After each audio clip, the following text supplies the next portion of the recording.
5 years after the Proxima Station incident, humanity had built 7 more hybrid ships. Each one was unique, cobbled together from salvaged alien technology and human engineering. They were ugly. They were unstable. They were feared across 3 star systems. Defiant Resolve remained the flagship, but now it had siblings. Reckless Venture, Stubborn Victory, Desperate Measure, Unwavering Chaos. Humanity named their ships the way they built them, with brutal honesty and no shame. Captain Shin Ariam commanded Reckless Venture, a ship even more volatile than Defiant Resolve. She was younger than most captains, promoted fast because she had a gift for understanding the hybrid technology, or maybe just a gift for not caring when systems caught fire. "We've got another request for help," her communications officer announced. "Freighter under pirate attack. Talax system." "That's 3 jumps away," Ariam said, studying the tactical display. "We can be there in 40 minutes if we push the engines." "Engineering says if we push the engines any harder, they'll push back. Tell engineering that's what duct tape is for." Set course. Humanity had found its niche in the galaxy. They weren't sophisticated.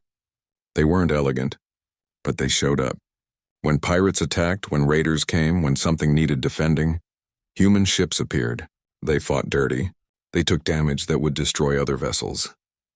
They won through sheer aggressive persistence. The galaxy was learning to be afraid. Ambassador Go Yunji sat in her office on Proxima Station, reading reports. 5 incidents this month where human ships had engaged hostile forces. 4 victories. 1 draw when the enemy retreated. 0 losses. The Galactic Council's military forces had a 70% success rate. Humans had a 95% success rate, but they also had a 90% casualty rate per engagement. "You win by almost dying every single time," Councillor Vexy said during their weekly meeting. He was one of the oldest members of the council, a being that looked like flowing water contained in a crystalline shell. "This is not sustainable." "We're still here," Yunji replied. "Still winning. You are terrifying." "Not just to our enemies. To us." Vexy pulled up holographic data. "Your ships violate every safety protocol. Your tactics are reckless. Your technology is held together with what you call hope and prayers. Yet you are more effective than species with 10,000 years of military tradition." Is that a compliment? It is a concern. The council debates daily whether humanity is an asset or a threat. Vexy's liquid form rippled with what might have been worry. Some members argue that humans are too dangerous, that your willingness to use technology you do not understand makes you a risk to galactic stability. Yunji leaned back in her chair. "And what do you argue?" "I argue that you are both, dangerous and useful. The question is which quality matters more." Back on Earth, Dr. Baek Yuna had her own concerns. She stood in a secure laboratory, deep underground, staring at something that shouldn't exist. They'd found it on one of the raider ships from Proxima Station, the ship that had partially ceased to exist. The chunk of metal on her examination table was impossible. It existed and didn't exist at the same time. Sensors couldn't agree on its mass. Its atomic structure shifted when observed. It was evidence of what the prototype weapon could do. "We need to seal it permanently," Dr. Kim Hyejin said, standing beside her. "The weapon, I mean. What we did at Proxima Station was an accident. If we activate it intentionally, if we use it deliberately, we could tear holes in space-time." "I know," Yuna said quietly. "Do you?" "Because I've seen the military reports. Commander Nam Sujin wants to weaponize it fully. She wants to install the prototype on every hybrid ship. That would be insane." "Yes, but we're already insane. We've been insane since we decided to rebuild an alien warship with welding torches and fusion reactors. Where's the line, Yuna? When do we stop?" Yuna didn't have an answer. She'd spent 5 years pushing boundaries, refusing to accept limitations. Now the boundaries were pushing back. The crisis came from an unexpected direction. Long-range sensors detected a fleet entering human space. 29 ships, all of them massive, all of them using technology even more advanced than the Galactic Council's. They're broadcasting on all frequencies, communications reported to Admiral Quan Jihye. The message is in Old Galactic. We're translating now. The translation came through and Jihye felt her blood run cold. "This is the Velkari Imperial Fleet. We demand immediate return of stolen property. The vessel designated Eternal Meridian and all derivative technology must be surrendered." You have one solar rotation to comply. Failure will result in military action. Captain Han Jiwoo stood beside her in Earth's Defense Command Center. The original builders, he said. They've come for their ship. 5 years later. They're an old species. Maybe 5 years is nothing to them. Or maybe they just found out what we've been doing. Yunji was called back to Earth immediately. The emergency council meeting included every major government leader. The Galactic Council sent representatives too. Everyone wanted to know the same thing. What were the Velkari and what did they want? Councillor Vexi explained, his water form barely maintaining shape under stress. The Velkari are the oldest species in known space. They built the foundation of Galactic Council technology. The Eternal Meridian was their prototype. They ordered its destruction because they decided the weapon inside was too dangerous even for them. Why would they abandon it near Earth? Someone asked. They didn't abandon it. It was supposed to be destroyed far from any inhabited systems. The crew must have miscalculated. The ship appeared near your world by accident. And now they want it back, Yunji said. They want it destroyed, properly, along with everything you've built from it. Vexi's form rippled. The Velkari do not negotiate. They do not compromise. They are coming to take back what they see as theirs, and they will not accept refusal. Jihi pulled up tactical data. We have 8 hybrid ships. They have 29 vessels using technology that makes our hybrid system look primitive. The math isn't good. We could surrender, one of the government leaders suggested. Give them back the ship. Make peace and lose everything we've built. Our place in the galaxy? Jiwoo shook his head. 5 years ago we were nothing. Now we matter. You want to go back to being nothing? I want to not be extinct. The debate raged for hours. Surrender or fight? Safety or pride? In the end, no decision was reached. Because the Velkari fleet didn't wait for a full solar rotation. They arrived early. The fleet positioned itself beyond lunar orbit. Their ships were beautiful and terrible, organic curves mixed with crystalline structures. They made Galactic Council vessels look crude. They made human technology look like children's toys. The lead Velkari ship broadcast a message. Humans, you have played with forces beyond your comprehension. You have twisted our technology into grotesque forms. You have activated weapons that should never be used. This ends now. Surrender the stolen vessel and all derivative technology, or we will take them by force. You have 1 Earth hour to decide. Yuna stood in defiant resolve's cargo bay staring at the prototype weapon. Around her, technicians were working frantically. Not to disarm it, to understand it better. Dr. Baek, technician Yoon Taemin, called out, I've found something. The weapon's core has secondary protocols. Hidden functions. What kind of functions? Taemin pulled up data on his portable screen. His hands were shaking. I think the weapon isn't meant to destroy. Or not just to destroy. Look at these energy patterns. The way it manipulates local reality. It's not deletion. It's reversion. Reversion to what? To a previous state, to before. The weapon doesn't erase things. It repairs them. It returns them to an earlier configuration. Taemin looked up, his eyes wide. We've been using it backwards. We accidentally figured out how to make it destroy, but its actual purpose is to fix things. Yuna stared at the weapon with new understanding. The Velkari had called it a reality anchor. Not a weapon, a tool, a way to repair damage to space-time itself. And humans, in their ignorance, had turned a repair tool into a weapon. Can we reverse it? Use it properly? Maybe, but we'd need to reconfigure the entire interface. And we'd need to do it in less than an hour. Above them, Admiral Jihi received humanity's answer from the various governments. It was unanimous, though some voted reluctantly. No surrender. Earth would stand and defend what it had built. Jihi transmitted the response to the Velkari fleet. We decline your demand. These ships are ours. We will not give them up. There was a long silence. Then the Velkari responded. We expected this. Humans are young and foolish. You do not understand what you risk, very well. We will take by force what you will not give freely. The Velkari fleet moved forward. 29 ships against 8. The most lopsided battle in human history was about to begin. 3 years after finding the alien ship, Defiant Resolve was ready for its first real mission. Ready was perhaps too strong a word. The ship worked, but it worked the way a car might work with 3 different engines and steering wheels from 2 different vehicles. It moved. It didn't explode most of the time. That was the best anyone could promise. Pilot Officer Lee Sunwoo sat in the captain's chair, feeling very small. The chair was built for aliens twice his size. They'd added cushions and adjusted the controls, but he still felt like a child sitting at an adult's table. Around him, the bridge crew worked at their stations. Half the consoles were alien, half were human. Cables ran everywhere, connecting systems that were never meant to talk to each other. "All stations report ready," said Engineering Chief Oh Junho through the intercom. His voice sounded tired. He'd been working for 36 hours straight making final adjustments. Though I'd like to note for the record that my definition of ready and everyone else's definition seemed to be very different. Admiral Quan Ji-hee stood behind Sun Wu's chair, her hands clasped behind her back. She'd commanded Earth's fleet for 15 years, but this was new territory even for her. "The mission is simple," she said. "We fly to the Galactic Council outpost at Proxima Station. We dock, we show them what we've built. We prove that humanity deserves a seat at the galactic table. And we try not to embarrass ourselves," Sun Wu added. That too. The journey to Proxima Station took 8 hours. With the hybrid engines, it should have taken 3 days. The ship moved through space in ways that made the navigators nervous.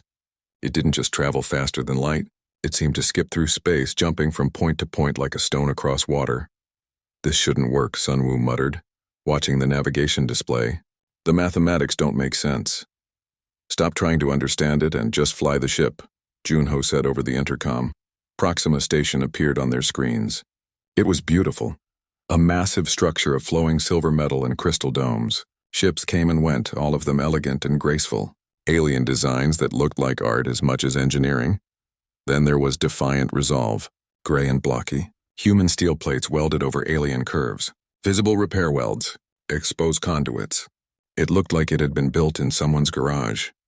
Which, in a way, it had been. "Proxima Station, this is Defiant Resolve requesting permission to dock," Sun Wu transmitted. There was a long pause. Then a reply came in careful, slow English. "Defiant Resolve. We have your identification. You are the modified council vessel. Is this correct?" "Correct. We're here for the diplomatic meeting." Another pause. "Please proceed to docking bay 47.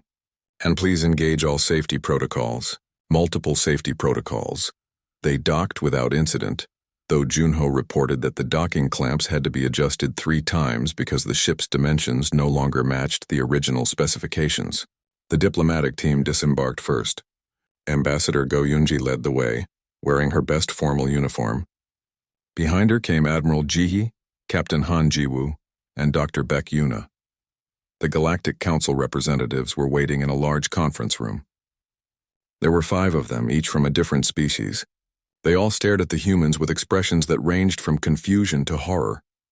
"You actually did it," one of them said. She was tall and blue, with 4 arms and eyes that glowed faintly. "You made the rec function."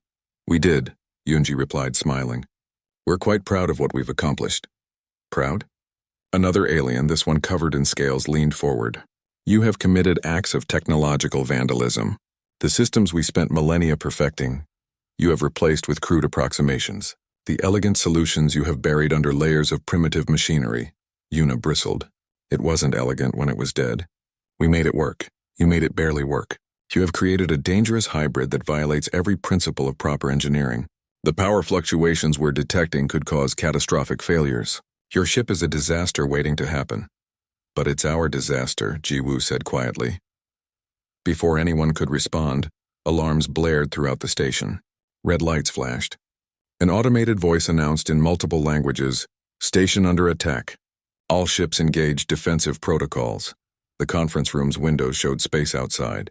3 ships had appeared from nowhere. They were black and angular, bristling with weapons. They moved with clear hostile intent, firing on the station's shields. "Karvesh Raiders," the blue alien said, her voice tight with fear. "They must have tracked the Eternal Meridian's signature. They know about the prototype." "What prototype?" Yunji demanded. But there was no time for answers. One of the raider ships broke through the outer shields and was heading straight for the docking bay.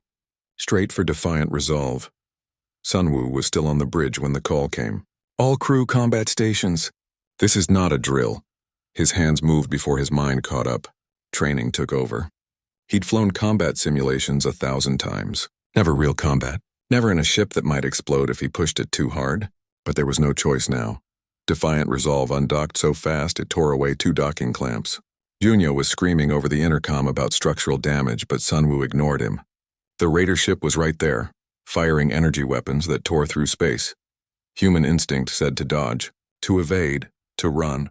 But Sunwoo had trained on this ship long enough to know something important. It didn't handle like a human ship or an alien ship. It was unpredictable, which meant the enemy wouldn't know what to expect either. He dove straight at the raider ship. The enemy clearly expected evasion. They'd fired where Defiant Resolve should have dodged. Instead, the human ship charged through the weapon fire. The hybrid shields flickered and screamed but held. "Firing weapons," announced the tactical officer. They'd installed human missile systems alongside the alien energy weapons. The combination was ridiculous, like bringing both a sword and a gun to a fight. The missiles launched, slow and crude compared to alien weapons. The raider ship's defense systems focused on the missiles, shooting them down easily, which meant they missed the alien plasma cannon that fired half a second later. The plasma tore through the raider's shields and hull like they weren't there. "Target destroyed," Tactical reported, sounding surprised. 2 raiders left. They were adapting now, working together, professional and coordinated. They flanked Defiant Resolve, firing from 2 directions at once. "Multiple hits on hull sections 3 and 7, Junho reported. "Shields at 60%. Make that 40%. Hull breach in section 9. Seal it," Sunwoo ordered. He spun the ship in a direction that made the inertial dampeners scream. The alien technology couldn't keep up with human-style aggressive maneuvers. Everyone on board felt the G-forces, but the raiders clearly felt nothing, and they'd positioned themselves for an easy kill except Defiant Resolve didn't die. The human repair systems were already sealing the hull breach. The shields, crude and overbuilt, recovered faster than they should. The ship could take damage that would cripple any proper vessel because it was already half broken and held together with determination. "Return fire. Everything we have." Defiant Resolve became a storm of violence. Human missiles, alien plasma, railguns they'd mounted because they had space and why not. Nothing matched. Nothing coordinated properly. It was chaos. But it was overwhelming chaos. One raider tried to retreat and took 3 missiles to the engines. The other tried to charge and got hit by the plasma cannon. Both ships went dark and drifted. "Station reports raiders neutralized," communications announced. "We are ordered to stand down." Sunwoo realized his hands were shaking. His first real combat had lasted less than 3 minutes. It felt like hours. Back on the station, the Galactic Council representatives stared at the humans with new expressions. "Not horror, fear, respect, maybe both. You fight like madmen," the scaled alien said finally. "We fight to win," Jihi replied. "Is there another way?" The blue alien touched her console, pulling up data from the battle. "Your ship took damage that should have disabled it. Your shields failed multiple times. Your weapons coordination was non-existent. By every measure of proper combat doctrine, you should have lost." "But we didn't," Yuna said. "No, you didn't." The alien looked at the data again, as if trying to understand something impossible. "You do not fight with precision. You fight with excess, overwhelming force applied without elegance or efficiency. It is brutal." "It's human," Jiwoo said. During the battle, something else had happened. When Defiant Resolve took the heavy hit to Section 9, power had surged through systems that shouldn't have been connected. Deep in the cargo bay, the sealed sphere had activated for exactly 2 seconds. Nobody on the bridge had noticed, but one of the raider ships hadn't just gone dark. It had partially ceased to exist. Sensors showed empty space where half the ship should have been, not destroyed, just gone. In the cargo bay, Yuna stood alone, staring at the sphere. It had resealed itself, but she'd seen the power readings. She knew what had happened. They'd accidentally fired the prototype weapon, and it had worked perfectly. 18 months had passed since they moved the alien ship to the moon. The Eternal Meridian now looked very different. Human structures covered its hull like metal barnacles, docking ports, living quarters, research labs. The lunar facility had become the biggest project in human history. Dr. Bike Yuna stood in what used to be the alien engine room. Now it was half human workshop, half alien mystery. Her team of 200 engineers worked around the clock. Sparks flew from welding torches. The smell of hot metal filled the air. Someone was always yelling about something. "Dr. Beck, the primary coupling won't hold," shouted technician Yoon Taemin from beneath a massive alien conduit. He was young, barely 25, but he had a gift for understanding systems that made no sense. The resonance frequency is all wrong. Then change the frequency, Una said, not looking up from her tablet. She was studying power flow diagrams that mixed human engineering notation with alien symbols nobody fully understood. Change it to what? I don't know. Something that doesn't make the conduit explode. Taemin laughed. Very helpful, Doctor. Across the room, Dr. Kim Hyejin was arguing with Commander Nam Sujin. Again. Hyejin was a physicist who believed in careful, methodical research. Sujin was a military officer who wanted weapons yesterday. You cannot just strap a human reactor to an alien weapon system, Hyejin said, her voice tight with frustration. We don't understand the principles involved.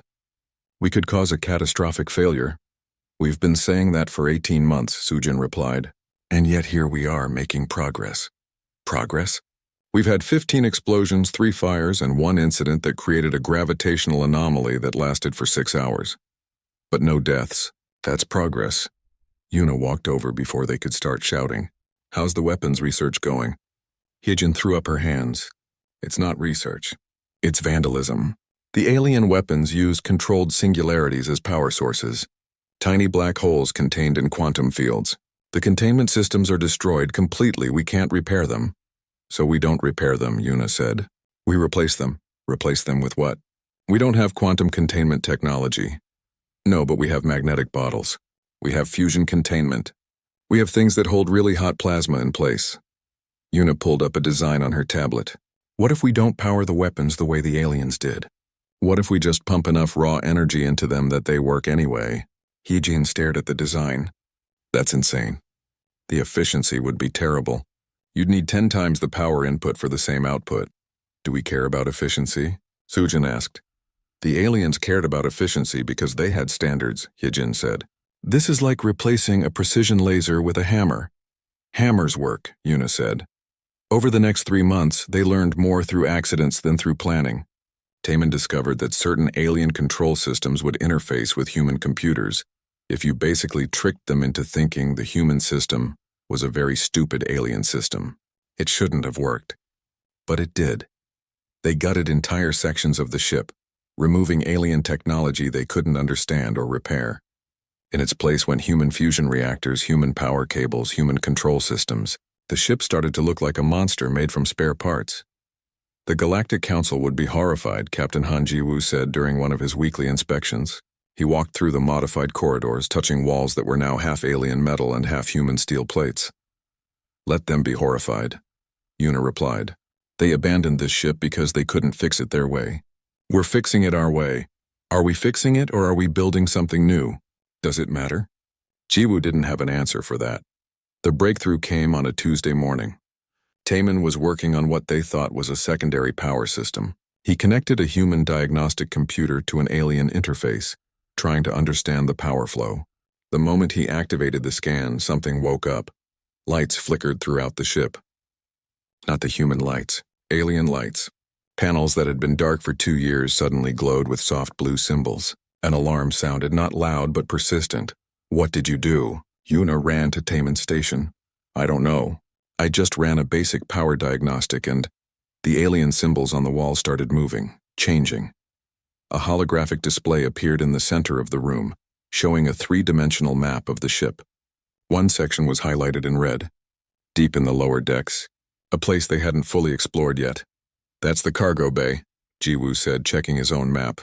We sealed it off because the structure looked unstable. The alien alarm kept sounding. The holographic display zoomed in on the cargo bay, showing something inside. A sphere, a perfect sphere that pulsed with light. What is that?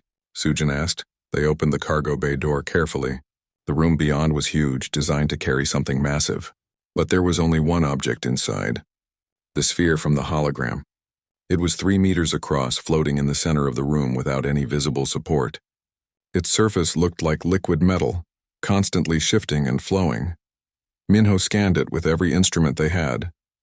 I'm reading energy signatures I've never seen before. The power output is enormous, but it's completely contained. Whatever this is, it's still active. Una approached it slowly. As she got closer, symbols appeared on the sphere's surface. The same symbols from the alien captain's final message. She read them aloud, translated by their computer. Prototype reality anchor. Class 10 hazard. Transport for disposal. Do not activate under any circumstances. Reality anchor? Taman said. What does that mean? Nobody knew. They studied the sphere for weeks. It was locked behind some kind of quantum encryption. The aliens had sealed it so thoroughly that even they probably couldn't open it easily. But the encryption wasn't designed to stop someone from just smashing their way through with brute force. The aliens would never try this, Hyejin explained to the research team. Their security assumes a certain level of sophistication. They lock doors with complex mathematical problems because nobody in their civilization would just break the door down. But we're not sophisticated, Yuna said. Exactly. We're barbarians with power tools. It took another month, but they cracked the encryption by essentially overwhelming it with random inputs, until something worked. The sphere opened like a flower, revealing a core that looked like frozen lightning, white light trapped in crystalline structures that hurt to look at. The first test was small. They connected a human power source to one of the sphere's external ports, just a tiny amount of energy. The sphere absorbed it and did nothing for 3 seconds. Then it released a pulse. The pulse hit a test dummy they'd placed 30 meters away. The dummy didn't explode or burn. It just stopped being. One moment it was there. The next moment there was only empty air and a faint smell of ozone. The atoms hadn't scattered. They had simply ceased to exist in that location. Mother of God, Sujin whispered. It's a weapon. No, Hyejin said, her face pale. It's worse than a weapon. This thing rewrites local reality. It doesn't destroy matter. It edits it out of existence. They sealed the cargo bay again and classified everything about the sphere at the highest level. Only 20 people knew what they'd found. But the research continued in secret. They couldn't help themselves. The sphere represented power that could change everything. Meanwhile, the rest of the ship modifications continued. They successfully installed human engines that could interface with the alien propulsion system. The first test flight was terrifying. They moved the ship 1 kilometer, just one, but it covered that distance in a fraction of a second, moving faster than anything human had ever built. This is just a test, the pilot reported, his voice shaky with excitement. With full power, we could cross the solar system in hours, maybe faster. Yuna stood in the command center they'd built, watching her makeshift creation come to life. The ship wasn't fixed. It was still broken. But broken things could still be dangerous, sometimes more dangerous than things that worked properly. What should we call it? Jiwoo asked. The aliens called it Eternal Meridian, Yuna said. But it's not their ship anymore. It's ours, so we need a human name. Yuna thought about everything they'd done, all the rules they'd broken, all the impossible problems they'd solved through stubbornness and refusal to quit. She smiled. Defiant Resolve, she said. We call it Defiant Resolve, because that's exactly what it is. Captain Han Jiwoo stared at the massive ship floating dead in space above Earth. It was bigger than anything humans had ever built. The alien vessel hung there like a sleeping giant, dark and silent. No lights, no power, just metal and mystery. Sir, we're getting close, said Lieutenant Choi Do-hyun from the pilot seat. His hands were steady on the controls, but Jiwoo could hear the nervousness in his voice. Everyone was nervous. This was humanity's first real contact with alien technology. The ship had appeared 3 days ago. It dropped out of faster-than-light travel and just stopped. The aliens inside sent one message before everything went quiet. The message was simple. Systems failing, crew dying, help needed. Then nothing. Earth's government scrambled. They sent every scientist and military officer they had, but the aliens never responded again. After 2 days of silence, someone had to go inside and look. That someone was Jiwoo and his salvage team. Docking now, Do-hyun said. The human shuttle connected to the alien airlock with a soft thump. Jiwoo stood up and checked his suit one more time. Behind him, Dr. Baek Yuna was already at the door, her eyes bright with excitement.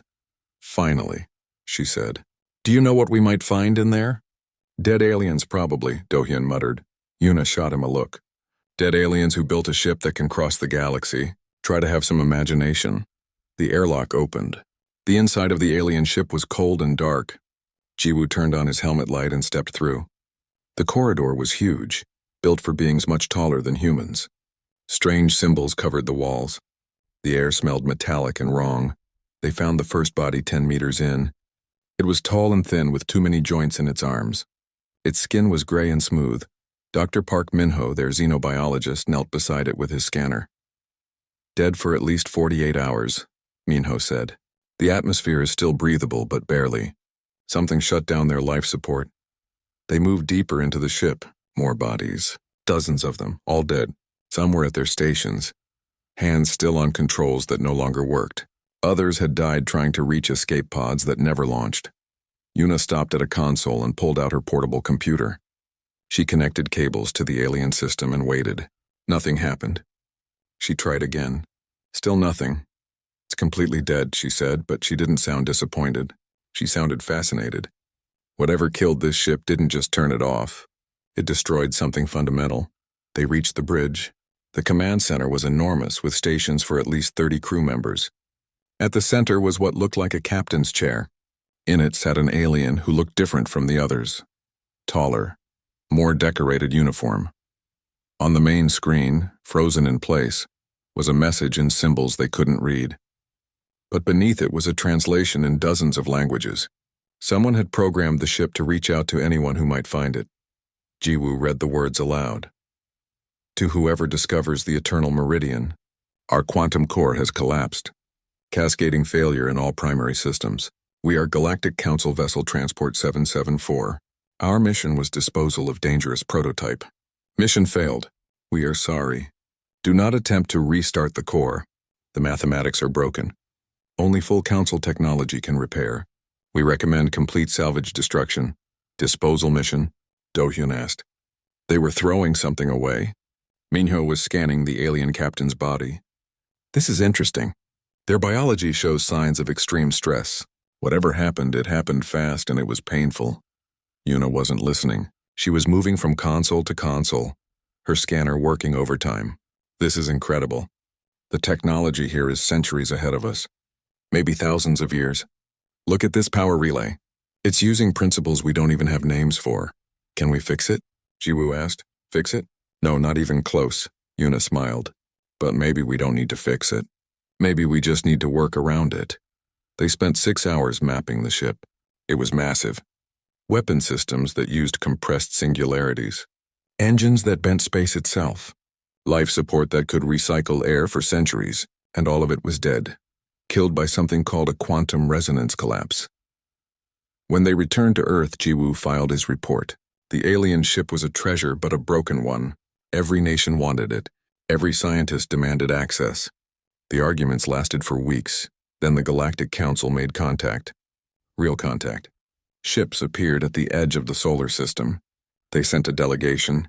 The aliens were tall and elegant, wearing flowing robes. They looked at humans the way someone might look at a child playing with blocks. The head diplomat, whose name humans couldn't pronounce, examined Earth's claim on the eternal meridian. You wish to keep this wreck? The alien asked. Its voice was translated by a small device on its chest. Yes, Earth's representative said. By space salvage law, we have rights to any derelict vessel. The alien seemed amused.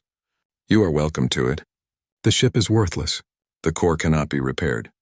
The systems are too advanced for your civilization to understand. You lack the mathematical framework, the materials, the basic conceptual knowledge. It would take your species 10,000 years to reach our level of understanding. But we can study it, the human argued. Study it, yes. Use it, no. The alien gestured dismissively. We have already marked the vessel as a loss.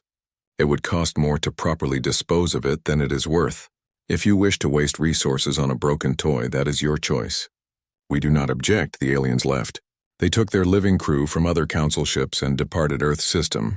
They never looked back. To them, the eternal meridian was garbage. An expensive mistake. A disaster beyond repair. But Yuna saw something different. She stood in the ship's engineering bay 6 months later, surrounded by human equipment and alien mysteries. Her team had set up a permanent research station inside the dead vessel. They'd moved the whole thing to lunar orbit where thousands of scientists could access it. Everyone keeps saying we can't fix it, she told Jiwoo during one of his inspection visits. They're right. We can't. We don't understand the quantum mathematics. We don't have their materials. We can't rebuild their technology. So what are you doing? Jiwoo asked. Yuna smiled. She pointed at a massive alien power conduit that her team had cut open. Inside, human fusion cables were being threaded through. We're not fixing it, Captain. We're doing something better. We're making it work anyway. Jiwoo looked at the bizarre combination of human and alien technology. It looked wrong, crude, like duct tape holding together a masterpiece. Will it work? I have no idea, Yuna admitted. But that's never stopped humans before. Around them, hundreds of engineers were doing the same thing throughout the ship. Cutting, welding, connecting human systems to alien components. They couldn't understand the alien technology, so they weren't trying to. They were just making it obey human commands through sheer stubborn force. The Galactic Council had called the ship worthless. They'd abandoned it as broken beyond repair. They'd laughed at humanity's primitive efforts. They had no idea what humans could do with broken things. The 8 human hybrid ships formed a defensive line between the Velkari fleet and Earth. They looked pathetic, small and crude compared to the elegant alien vessels. But every crew member was at their station. Every weapon was armed. Every jury-rigged system was running at maximum capacity. This is insane, Engineering Chief Oh Junho muttered from his station on defiant resolve. We're going to die fighting ships that are literally beyond our understanding. Probably, Admiral Kwon Ji-hye replied from the command chair. But we're going to make them remember us. The Velkari fleet opened fire first, not with weapons designed to destroy, but with something else. Beams of silver light that touched the human ships and simply turned off their systems. Engines died, weapons powered down, life support flickered. They're not trying to kill us, Captain Han Ji-woo realized. They're just shutting us down. They want the ships intact. Like we're children throwing a tantrum, Captain Shin Arium said over the fleet channel from Reckless Venture. They're taking away our toys, but human ships were already broken. Their systems were held together with improvisation and refusal to quit. When the Velkari tried to turn off a human fusion reactor, they found it was connected to 17 different backup systems that shouldn't exist. When they tried to disable weapons, they discovered humans had installed manual overrides on everything. Engineering to bridge, Junho called out. The alien shutdown beam is trying to access our main power grid. But we don't have a main power grid. We have 6 different power grids all arguing with each other. The beam can't figure out which one to shut down. So we're too stupid to be turned off? Jerry asked. Essentially, yes, Defiant Resolve fired back. Missiles and plasma and railgun rounds. The Velkari shields absorbed everything easily. But the humans kept firing. Because that's what humans did.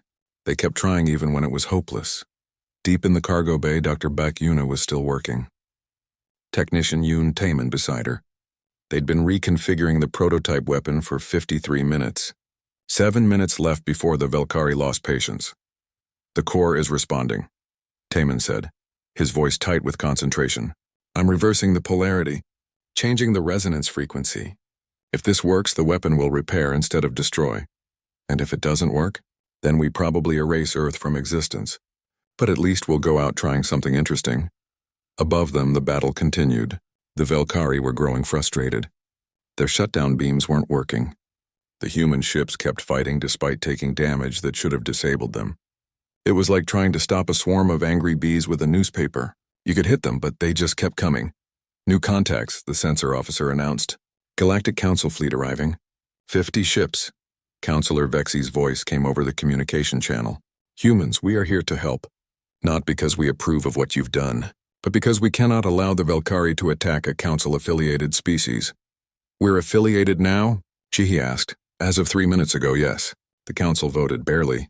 Your membership is provisional and heavily restricted, but it means we will defend you. The Galactic Council fleet engaged the Velkari. It was a more even fight. Council ships using tactics and coordination that humans couldn't match. But the Velkari were still superior. Their technology was older, more refined, more powerful. They're going to lose, Jiwoo said, watching the tactical display. The Council can slow them down, but they can't win. In the cargo bay, Yuna activated the reconfigured weapon. The prototype sphere opened, its core pulsing with white light. But the light was different now, softer, almost gentle. Testing now, Taemin said. He directed the weapon at a damaged section of the ship's hull. A section that had been torn open during the fight at Proxima Station and never properly repaired. They'd just sealed it with human steel plates. The weapon pulsed. The damaged section glowed. And then it changed. The human plates disappeared. The alien hull material flowed back into place like water filling a mold. In 3 seconds, the damage was gone. The section looked like it had never been touched. It worked? Yuna whispered. We reversed it. The weapon repairs things, returns them to an earlier state. Can we use it on the Velkari ships? Yuna thought fast. They're weapon systems. If we can return them to an earlier state to before they were activated, we can disable them without destroying the ships. How do we target 29 ships at once? We don't. We target all of them with one big pulse. Yuna started entering commands. We reconfigure the weapon to affect a wide area instead of a single point. We fire it at the entire enemy fleet. That could take every bit of power we have. It might destroy the ship. Junho, Yuna called over the intercom. I need every reactor we have, everything. All power to the cargo bay weapon. Are you insane? We're in the middle of a battle. I need power for shields and weapons and not exploding. Trust me, please. There was a pause. Then Junho sighed. You've kept us alive this long, fine. Routing all power to cargo bay. But if we die, I'm going to be very annoyed. The Velkari had finally lost patience. Their lead ship charged forward, weapons shifting from non-lethal to lethal. They'd tried to preserve the human ships. Now they would simply destroy them. They're targeting Earth directly, the sensor officer warned. If that weapon fires, it'll sterilize the entire surface. Firing weapon now, Yuna announced. The prototype weapon pulsed. Not a narrow beam, a wave. An expanding sphere of silver-white light that washed over the Velkari fleet. For a moment, nothing seemed to happen. Then every single Velkari ship went dark. Not destroyed. Not damaged. Just inactive. Their weapon systems had been returned to their powered-down state. Their shields had reverted to offline status. Their engines had reset to standby mode. In one instant, the entire fleet had been rendered harmless. What did you do? The Velkari fleet commander demanded. His voice came through on all channels, shocked and confused. We fixed you, Yuna replied. Your weapons were activated. Now they're not. You're welcome. There was a long silence. Then the Velkari commander spoke again, his tone different. Less angry. More curious. How did you discover the prototype's true function? By accident, Yuna admitted. We've been using it wrong this whole time. We thought it was a weapon. We only just figured out it's a repair tool. It took our civilization 3,000 years to perfect that technology. You decoded it in under an hour during active combat? We were motivated. Another pause. Then something unexpected happened. The Velkari commander laughed. It was a strange sound, translated through alien vocal structures, but it was definitely laughter. Humans, he said finally. We came here to reclaim our technology from primitives who we believed would misuse it. We expected to find crude weapons and reckless destruction. Instead, you show us our own technology used in ways we never considered. You solved our quantum encoding through brute force. You bypassed our mathematical locks by simply smashing through them. You took our prototype and figured out its true purpose faster than our best scientists did.